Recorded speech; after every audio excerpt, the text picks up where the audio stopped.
নমস্কার বন্ধুরা, এসএস দাস কিচেনে আমি সুমিতা আজ নিয়ে এসেছি নতুন একটা রেসিপি।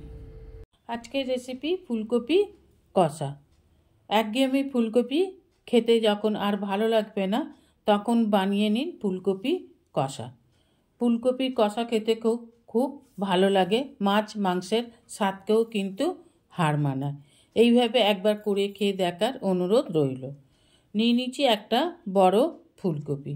ফুলকপিটাকে একটু বড় বড় করে কেটে নিতে হবে, ফুলগুলো যেন একটু বড় বড়ই থাকে। ওভেনে কড়া বসিয়ে পরিমাণ মতো জল দিয়ে অল্প পরিমাণে লবণ আর হলুদ দিয়ে ফুলকপিটাকে একটু ভাপিয়ে নেব। যাদের ফুলকপি খেলে গ্যাস হয়, এইভাবে রান্না করলে গ্যাস হবে না, এইভাবে রান্না করে খেয়ে দেখতে পারেন। ফুলকপিগুলোকে দিয়ে আমি জলটা ফোটাবো না, জলটা গরম হয়ে গেছে, একটু ফুটফুট ধরেছে।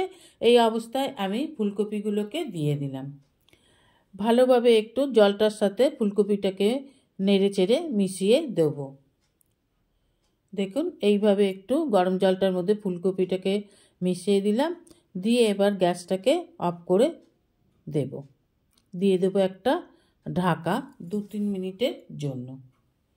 2-3 মিনিট পর ঢাকা খুলে ফুলকপিগুলোকে তুলে নেব। দেখুন ফুলকপিগুলো কিন্তু বেশ একটু ভাপা হয়ে গেছে আর একটু নরম হয়ে গেছে। তুলে নিলাম। এর থেকে বেশি আর ভাপাবো না, তাহলে একেবারে গলে যাবে, খেতে কিন্তু ভালো লাগবে না। ফুলকপিগুলোকে জল থেকে তুলে নিলাম। এবার ওভেনে কড়া বসিয়ে দিয়ে দেবো সর্ষের তেল। রান্নাটা সর্ষের তেলে করলেই বেশি ভালো খেতে হবে।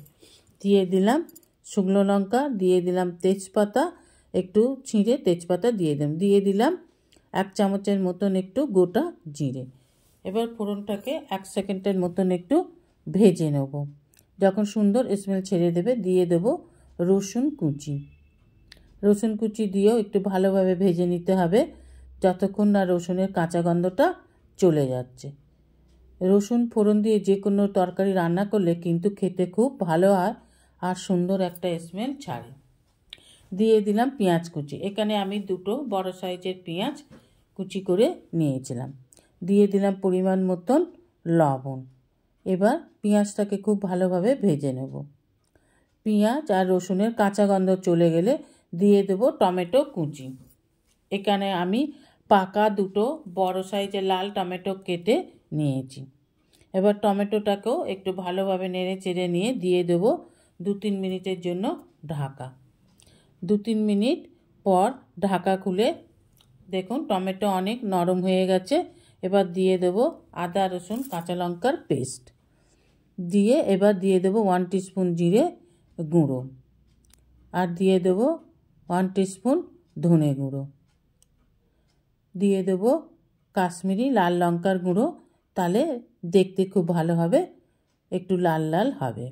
এবার সমস্ত উপকরণগুলোকে মশলার সাথে খুব ভালোভাবে কষে নিন।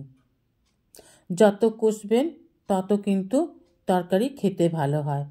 সব সময় মশলাটাকে খুব ভালোভাবে কষে নিতে হয়।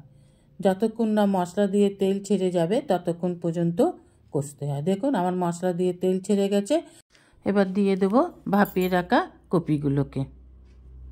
এখানে একটা কথা বলে রাখি, যাদের কপি খেলে খুব গ্যাস হয়, কপি খেতেই পারেন না অথচ কপি খুব পছন্দ করেন, তারা এইভাবে রান্না করবেন। আপনারা লক্ষ্য করেছেন কি না জানি না, আমি তবুও একবার আপনাদের বলে দিই, আমি কিন্তু ভাপিয়ে রাখা কপিগুলোকে ভাজলাম না। কপিগুলোকে ভেজে নিলে কিন্তু বেশি গ্যাস হয়, তাই যতটা পারবেন ভাপিয়ে নেওয়ার পর কপিটাকে আর না ভাজাই ভালো, তাই আমি আর ভাজলাম না।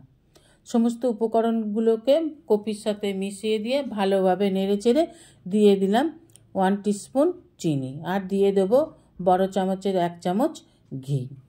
আমাদের রেসিপিটা রেডি। কপি তো ভাপানো ছিল, তাই কপি সিদ্ধ হওয়ার আর কোনো প্রশ্নই আসে না।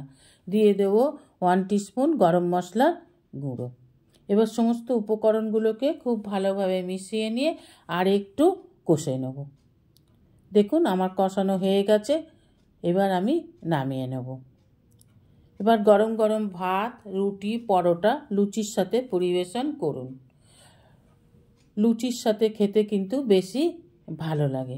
অনুরোধ রইল এইভাবে একবার করে খেয়ে দেখবেন। আমি এই কপি কষা লুচির সাথেই পরিবেশন করলাম। আমার লুচির সাথে খেতে খুব ভালো লাগে। এইভাবে একবার করে খেয়ে দেখার অনুরোধ রইল। রেসিপিটা ভালো লাগলে অবশ্যই একটা লাইক, কমেন্ট, সাবস্ক্রাইব করার অনুরোধ রইল। পাশে থাকা বেল আইকনটিতে ক্লিক করে দেবেন নিউ ভিডিওর আপডেট যাতে সবার আগে আপনার কাছেই পৌঁছে যায়। আজ এই পর্যন্তই। আবার দেখা হবে নতুন একটা দিনে নতুন একটা রেসিপির সাথে। সঙ্গে থাকবেন, ভালো থাকবেন, সুস্থ থাকবেন। নমস্কার।